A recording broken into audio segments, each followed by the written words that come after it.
Welcome to Wild World News.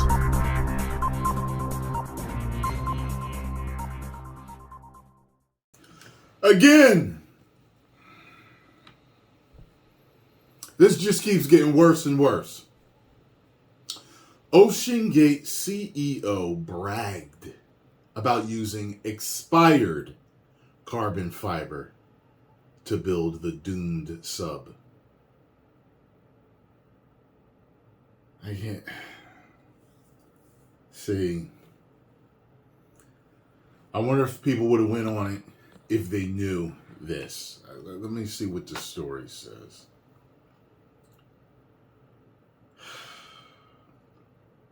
New evidence continues to strongly suggest that OceanGate's submersible, which catastrophically imploded and killed all 5 passengers on its way to the wreck of the Titanic last week, was unfit for the journey.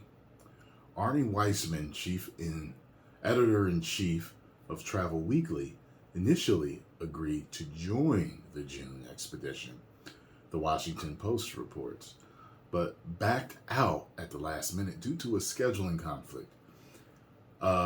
May dive he was supposed to go on was also canceled due to bad weather.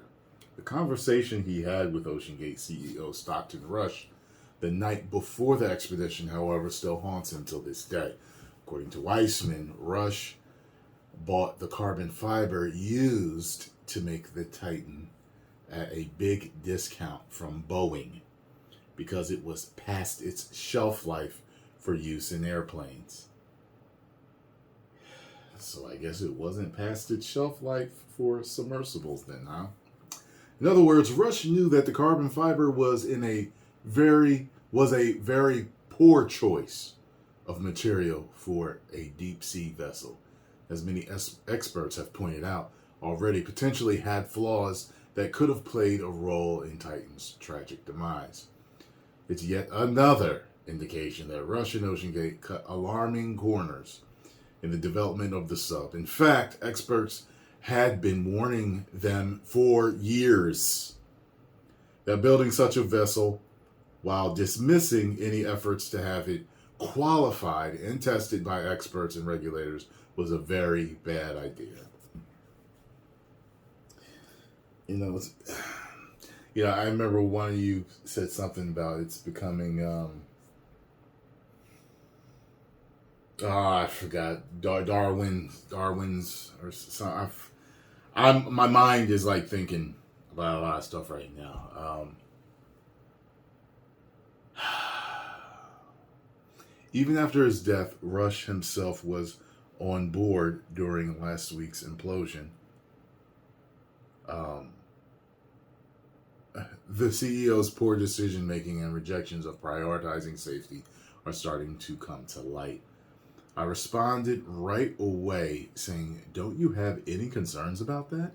Weissman told the WAPO, recalling his conversation about Rush's decision to use the carbon fiber for the hull of the Titan. He was very dismissive, said, "No, it's perfectly fine. Having all these certifications for airplanes is one thing, but the carbon fiber was perfectly sound." I mean, look, I can try to get that line of thinking to where it's like, okay, it's different for airplanes than it is for this, but unsurprisingly, Boeing has distanced itself from the tragedy, saying that it was not a partner on the Titan and did not design or build it. As for a spokesperson told the newspaper, interestingly, the company has also found no record of any sale of composite material to OceanGate or its CEO. That's on both sides? Okay. It's not just Weissman who was wary of Rush's design decisions. Last week, the New York Times reported that submersibles expert Carl Stanley heard cracking noises during a trip on board the Titan back in April 2019, leading him to send an email to Rush about his concerns.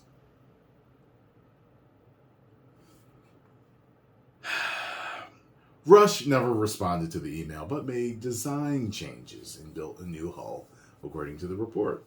Okay. We'll likely never know with 100% certainty what caused the Titan to implode.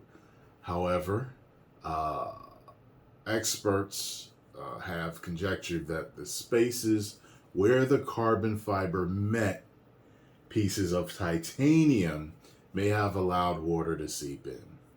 If there's one silver lining in all of this, is that the 5 passengers likely experienced an incredibly quick death, and not the drawn-out asphyxiation rescue teams feared last week before the fate had been known. At that depth, you could have a leak that's not much bigger than a diameter, and the diameter of one of your hairs, and you would be dead within a fraction of a second.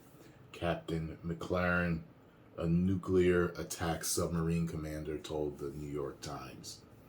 They really wouldn't have even known they would have died, he added, saying that they would have been dead before they knew it.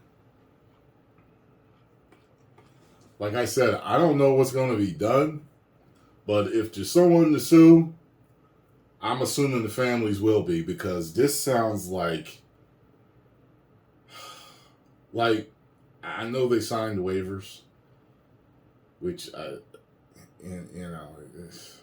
waivers are one of those things that you sign.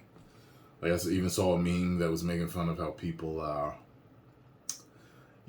before you install software, nobody reads the fine print, and it'll tell you all this stuff that you don't even know that the software is allowed to do. It's something like that. It's just people's like, all right, yeah, I know I got to sign it to go on the trip, right? But yeah, a possible accident could happen, right. Where do I sign? But I just don't.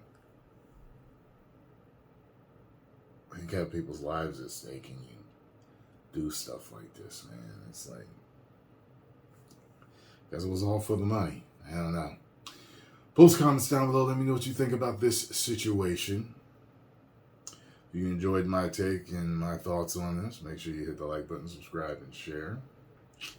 And let me see here.